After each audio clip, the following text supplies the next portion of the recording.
Hello and welcome to the Quiet Life Podcast. I'm Pat Yates. Appreciate you joining us today. We have a great episode again today. We got an individual entrepreneur that's done a lot of things. Not only is she a mother of two children, married and raising those children. I sort of messed that one up at the end. But she's also the head of Riverbend Consulting, as well as she has now written the book, The Amazon Incubator, Grow Your Business or Hatch a New One, coming out very soon.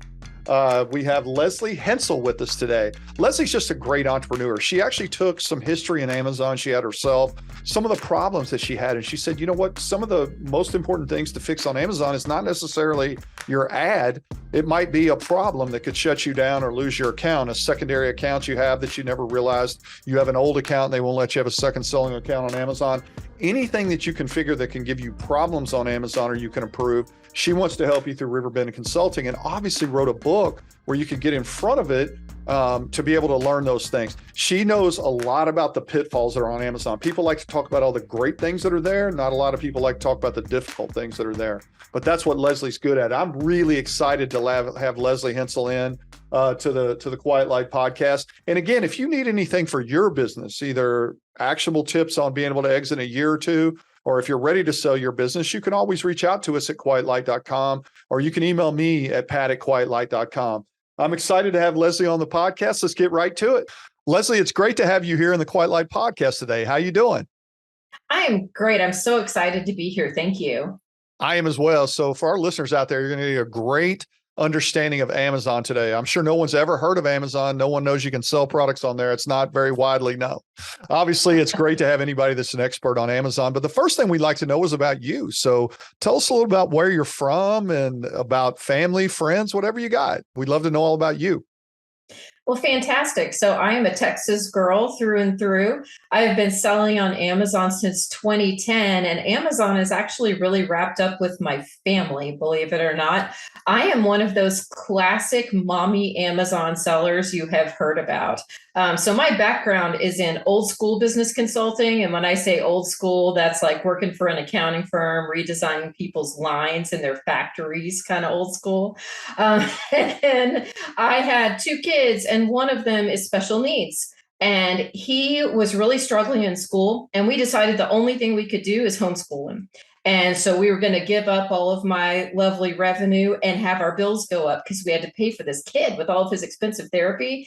Amazon is the way we did that. I learned to be an Amazon seller. My husband would get home from work. I would hustle and source inventory. And on the weekend, as a family, down to the 2-year-old putting stickers on inventory, we would get our stuff ready to ship on the weekends and ship it to FBA. And so now I've turned that into a whole new career, and I'm co-founder of Riverbend Consulting. We solve problems for sellers, and it's a lot more like my old consulting job back in the day. But really, the inspiration for my entire Amazon journey has been my two boys and being able to be a semi-at-home mom who works at home and can meet their needs, but still make an income.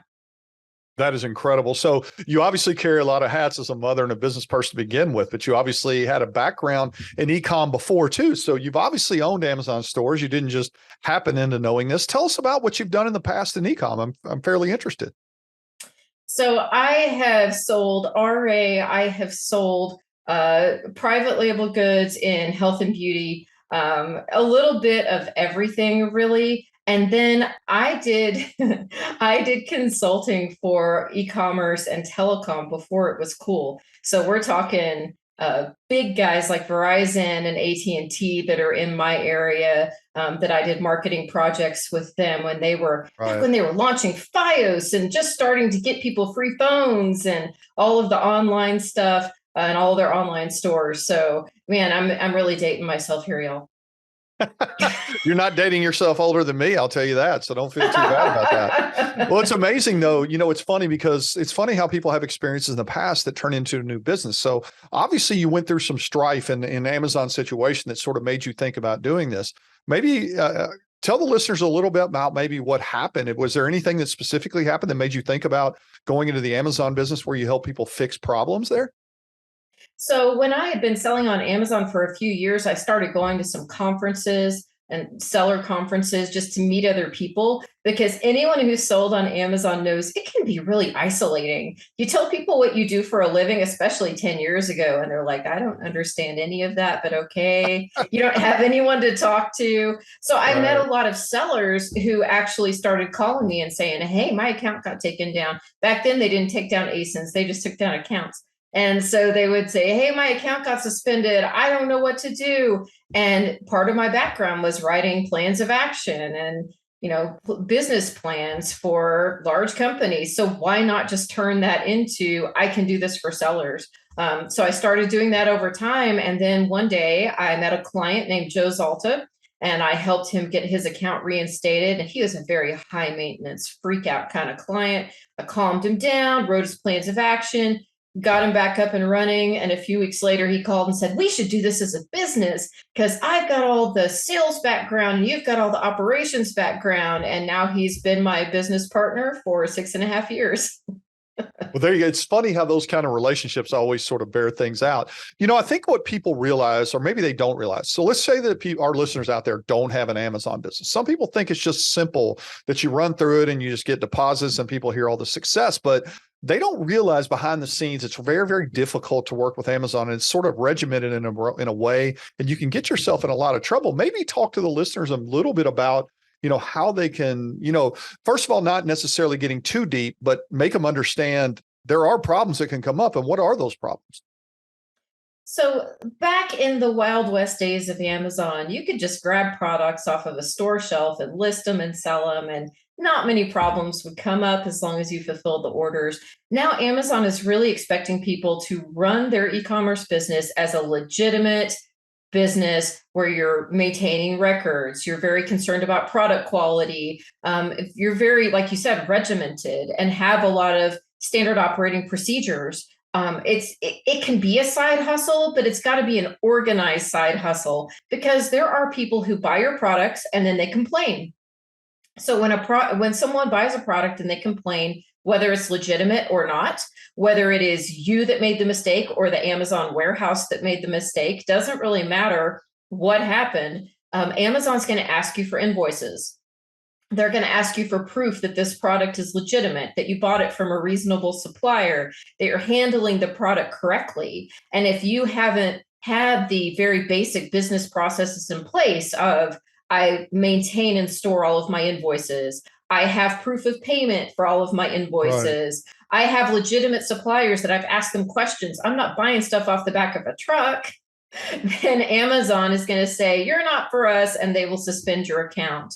So they do suspend accounts and ASINs. Sometimes they just suspend products, and they want you to prove that they're safe or to prove that they're legitimate or that they don't break the law, for making a claim that you can't make. But then sometimes they'll take down an account. And unfortunately, there's so much bad information out there, Pat, and it's really hard for new sellers and even sophisticated sellers to know who to trust and who to believe, because they'll say, oh, this drop shipping business, just give me some money, I'll do it all for you, you'll make a fortune. It sounds so attractive, but you're breaking all the Amazon rules. Or, hey, I can get you a lot of reviews for your product, it's really cool, just pay me $1,000. Well, you're breaking Amazon's rules, and all of these can take your business down. God, it's incredible. So a lot of times when I hear this from a lot of sellers, one of the things we talk about are seller ratings and things like that, and how A to Z claims can come up, things like that. Do you have best practices you tell people to deal with these? Because a lot of times, everyone sees the videos now of these pallets where all these Amazon products in, someone buys a full pallet and gets all these different things that either were sitting in their warehouse or returned or lost or not delivered or whatever it's going to be. Some of these things vendors are starting to really get frustrated about. So what are things that people that are selling on Amazon should be watching out for, that they should be taking Amazon to be dealing with to make sure there's no problems that pop up? So the first thing I would do is avoid actually being one of the people who buys the liquidated inventory out of Amazon's warehouses.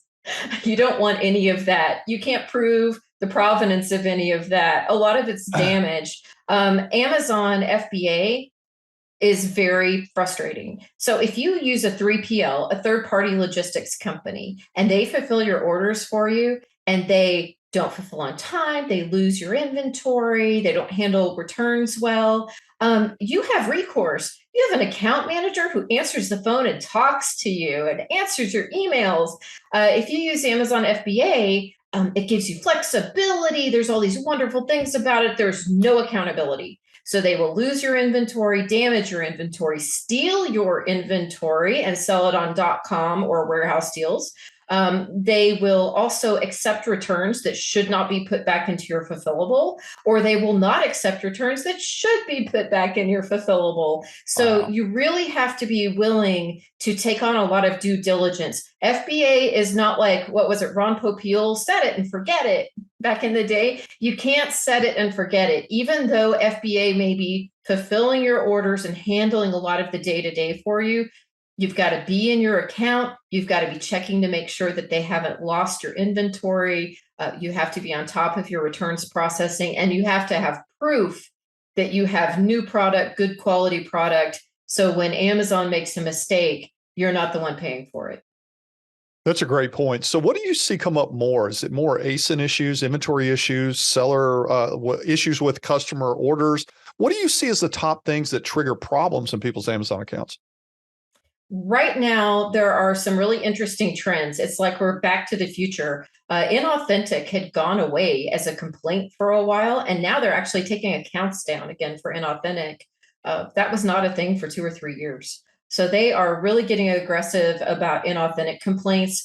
A new thing that, okay, I mention it because the trajectory on it is nuts. It's not a dominant issue yet, but it's like every month it probably is growing by 50%, are brand registry problems. And this is key for anyone who's private label and they need to register a brand, or they already have, or they're adding products. Amazon is suspending people's brand registry or taking away privileges, like they can't report a violation, they can't add products, can't add brands.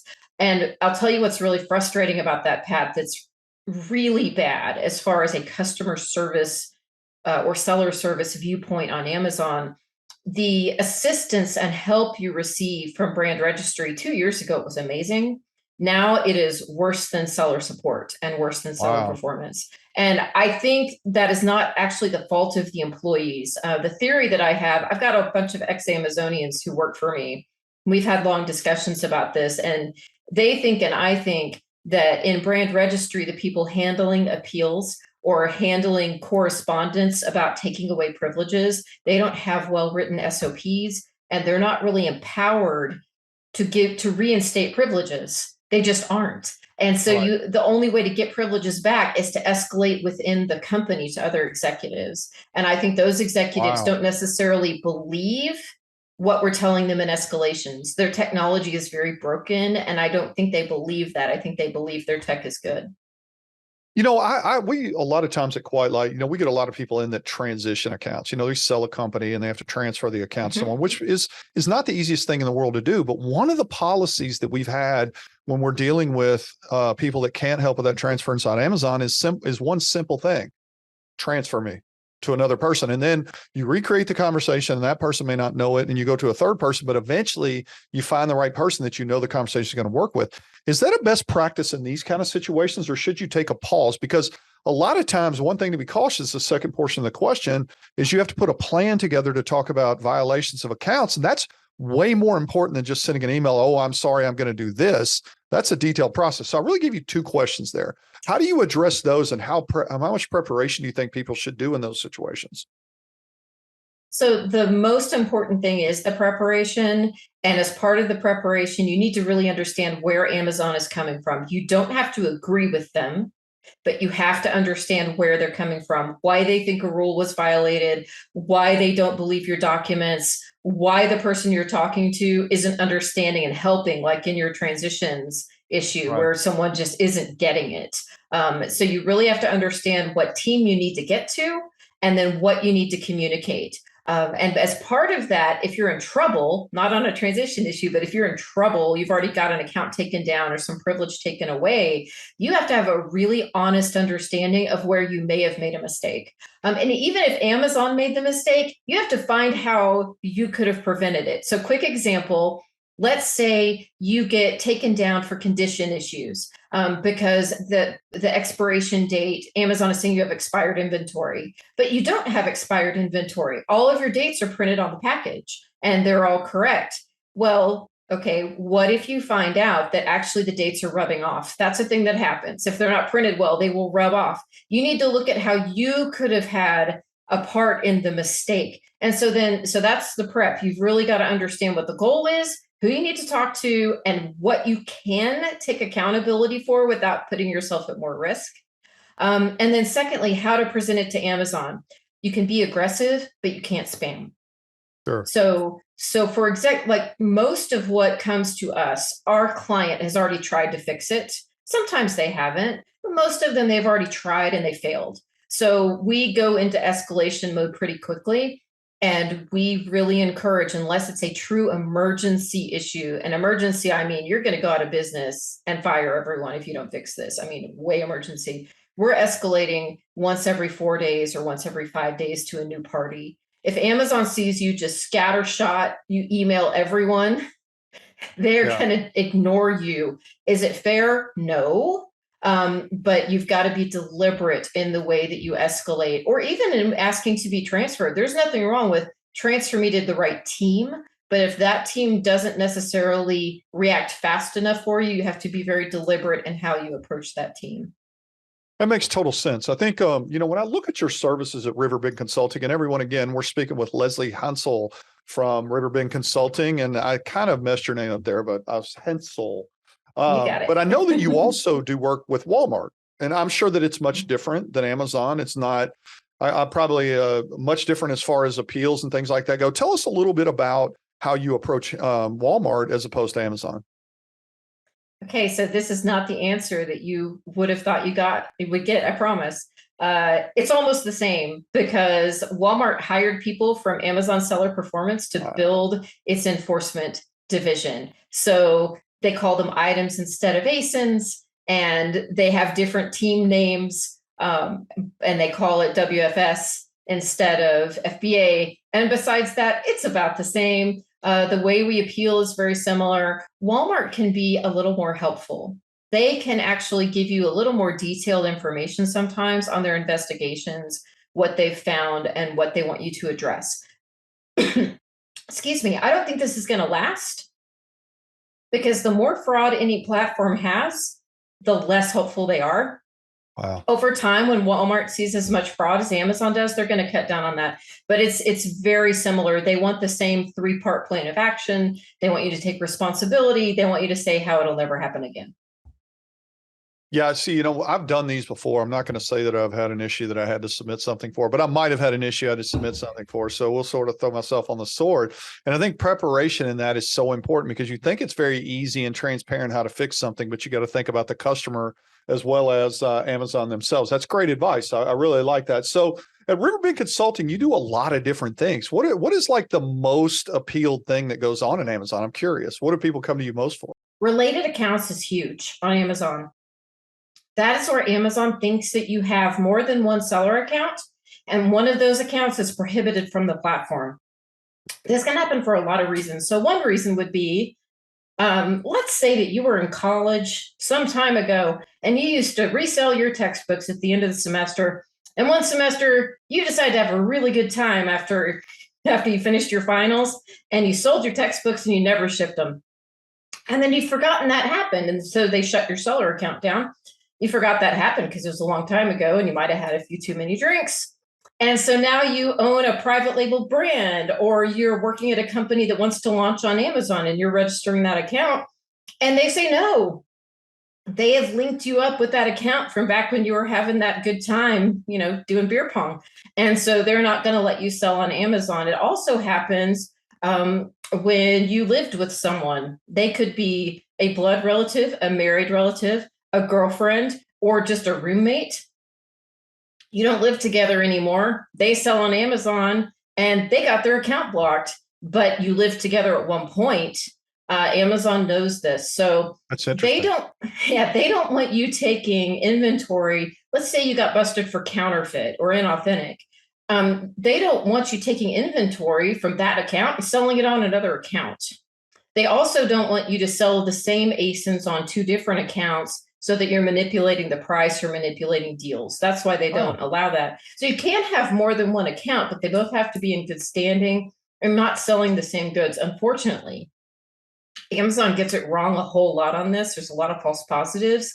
And then there's a lot of unfortunate stuff, like literally my boyfriend from 8 years ago got suspended from Amazon. It took my account down. We've had that with clients before. And it's really hard to prove a negative.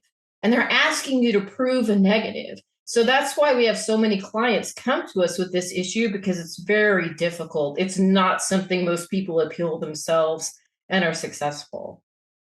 Wow, that's one I didn't really think about. I do know there's people that have issues with having multiple accounts, but it seems to me sometimes those get fixed easier. So I think a lot of people out there are thinking, what's the magic? I can still file a case myself. I can go on Amazon and I can send them information. Why pay an agency to do that? I can tell you that I've seen some of the problems, so I know the value. But if you're talking to our listeners out there as to why they should call you versus trying to fix the issue themselves, what would you say? There are certain appeal types that if it were my account and I didn't do this for a living, I would never touch. So you should always hire an agency for review manipulation or code of conduct. And the reason is you have very limited chances. If you appeal and they don't like what you say, they're going to stop listening really fast. And you're going to go directly into executive escalations. And y'all don't have those emails. And we have them and we guard them because we don't want them overused in the community. There are other things where it's completely reasonable to try yourself, such as an ASIN suspended for inauthentic or condition, where they're asking you mostly for invoices and to say how it won't happen again. But if you get around to your third try and they still haven't said okay and lifted that suspension, it's probably time to get help because you're missing something. You're not seeing it in the data. Some people have a hard time being objective, which I get. They don't, a lot of people don't believe the customer complaints. And so we can look at the data patterns and tell you if the customer complaints are something to be concerned about or not. I think that's, oh, go ahead. no, Sorry. go ahead.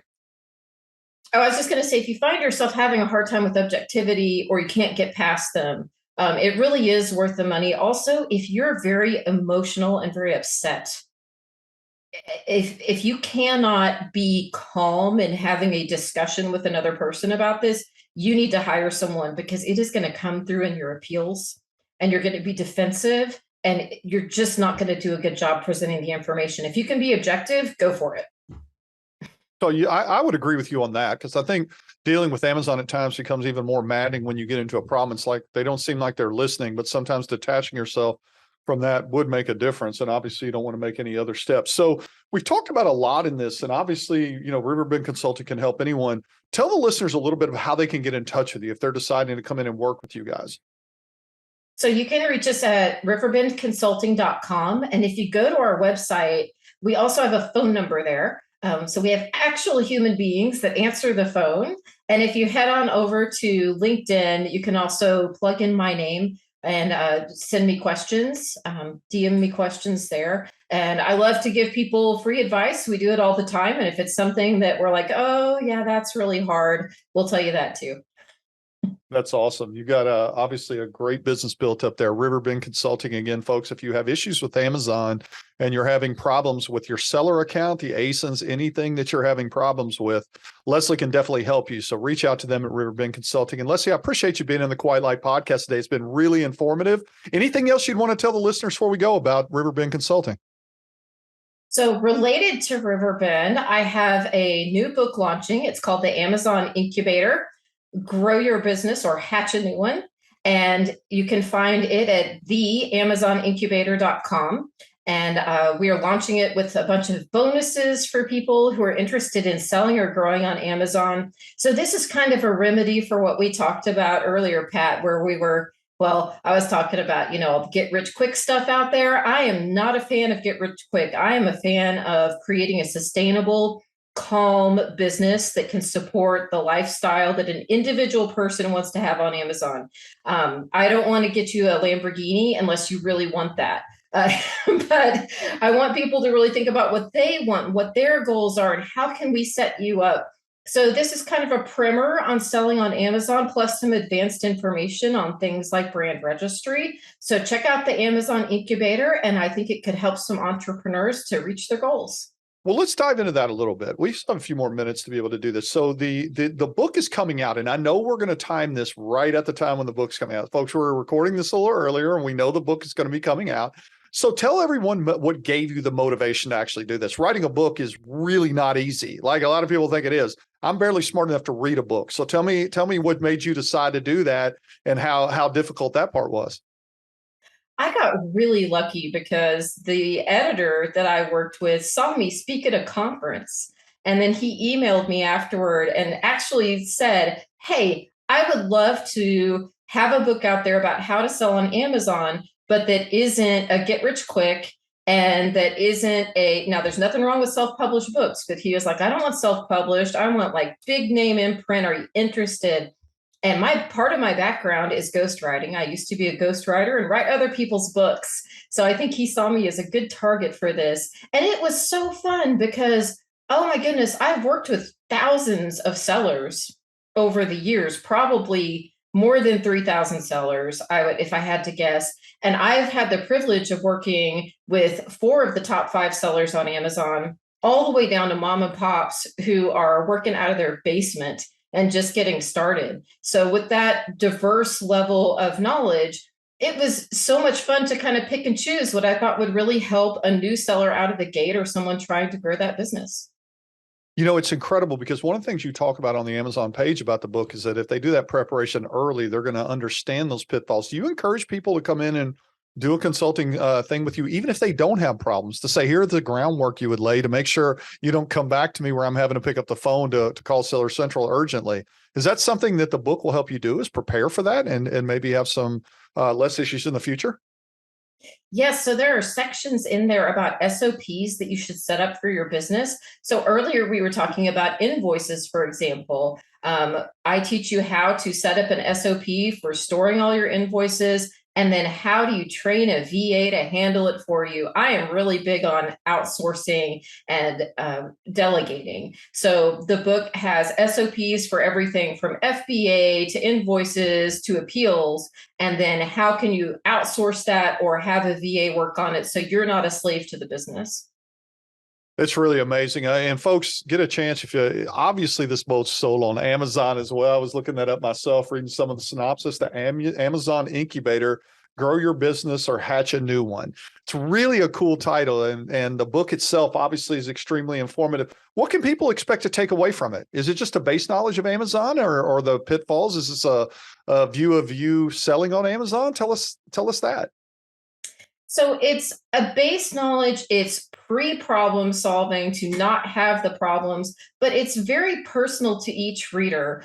For example, in one chapter, I help people decide what their Amazon avatar is. What kind of seller do you want to be? Do you want to be the 4-hour work week guy who's hanging out on the beach, just working from the beach and moving all around? So you've got to have a lot of great SOPs in place. Are you someone who wants to build a brand and be like the brand master and you're married to that brand forever? Making those kinds of decisions, and then what kind of investment of time and money you can make, and then interpreting that into, okay, if you're this kind of seller, you need to do this kind of sourcing. You need to do FBA or not FBA or 3PL, just helping to make all of those decisions to fit what you want out of the business. Not, hey, I've got a program and everyone does it the same way. It's more about how to custom build your Amazon business for the lifestyle you want and the goals you have. That's really incredible. I mean, so now what you're telling us is you're a single mother of 2. You have Riverbend Consulting, which is an amazing business helping people on Amazon. You wrote a book that's coming out on Amazon early 2024. You don't have much going on. And you used to be an Amazon seller, which you probably still are in some way, shape. I still am.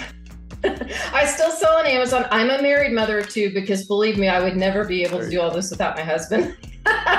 I probably missed that part. I'll apologize to him ahead of time, but having two young children, having had three sons who are all older now, I understand exactly where you're at. So that's great. But listen, Lesley, it's been a great conversation. Congratulations on everything. So folks, you have a start to finish way to understand how to behave on Amazon and to be able to fix things on Amazon through Riverbend Consulting. And obviously in early January of 2024, the book, The Amazon Incubator, Grow Your Business or Hatch a New One, coming out. Congratulations on all the success, Lesley. It's been amazing having you in the podcast today. Well, thanks so much, Pat. This has been a lot of fun. You asked such good questions. So I hope this has been informative for folks, and I hope everyone has an excellent 2024. And look, every one of you listeners out there knows you can pick up one tip that's worth $24. Go give her a good review on the book. Buy it there on Amazon. Give her a 5-star review for the Amazon Incubator, Grow Your Business and Hatch a New One. Lesley, it's been awesome having you today. I appreciate you joining the Quiet Light Podcast. Thank you.